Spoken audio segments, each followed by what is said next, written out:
In this video, I'll show you how to adjust the measurement settings of B&K 2245 using the Noise Partner app.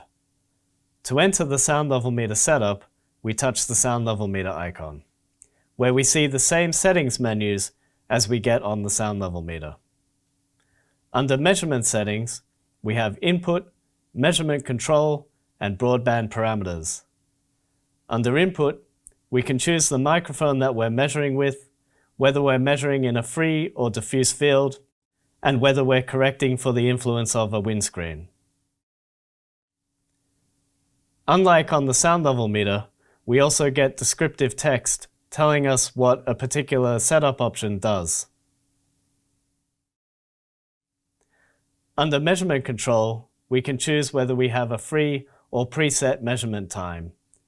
I will set a preset measurement time of 30 seconds.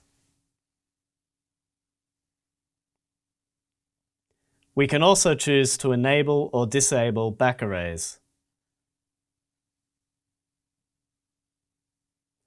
Under Broadband Parameters, we can choose which parameters we want to include in our measurements.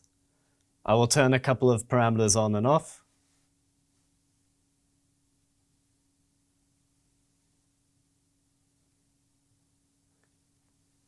And we're ready to measure.